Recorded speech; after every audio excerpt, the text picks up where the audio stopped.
Hi folks, just showing you this is the power box that's in my house at the moment.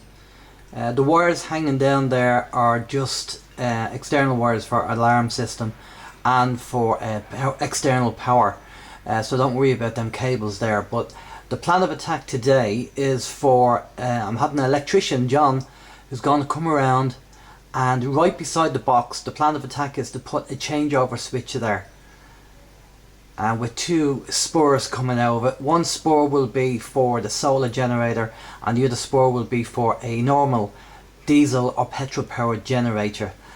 That's the plan of attack, so we'll show you what happens later.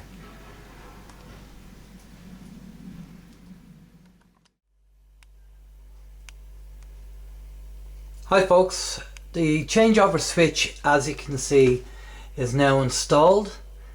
There's three positions on it there, 1, 0 and 2. 1 is the normal house power supply. 0 is basically when all the power is off, that's required by law. And then number 2, which is on the right hand side, is for the solar generator or for a petrol or diesel generator. This video is not about how to wire a changeover switch, as you would need an electrician to do that properly.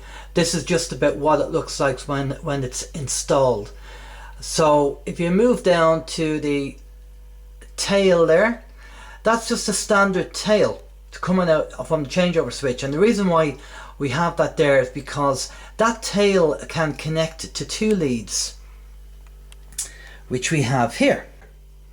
The one on the right is for the solar generator, that connects to the inverter socket. The one on the left is for a petrol or diesel generator. So either of them can connect into the fly lead on the changeover switch. Now I've already tried this with the solar generator, and the lights that I needed on the house, if the power went, takes a maximum of 49 watts, because them bulbs are LED. So I have available to me on the solar generator about 1056 watts, and that's allowing for a 15% margin. You don't use all the power in the battery in the solar generator, you only use about 80%. 85%. So I'm allowing for about 1056. That gives me about 11 hours of power at 49 watts. Now the more items I add on, the more juice it's going to take, the less time I'll have with the solar generator. So in the power box here there's a lot of trip switches, and basically the plan of attack is if the power goes, all the trip switches will be switched off, and I'll only put on the trip switches which I need, which are the lights in the house. Everything else will be switched off.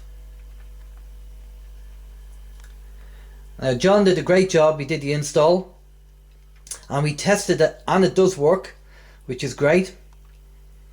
So we'll have John's details at the end of the video if you want to give him a ring, and he'll be more than happy to give you a quote on installing a changeover switch in your house.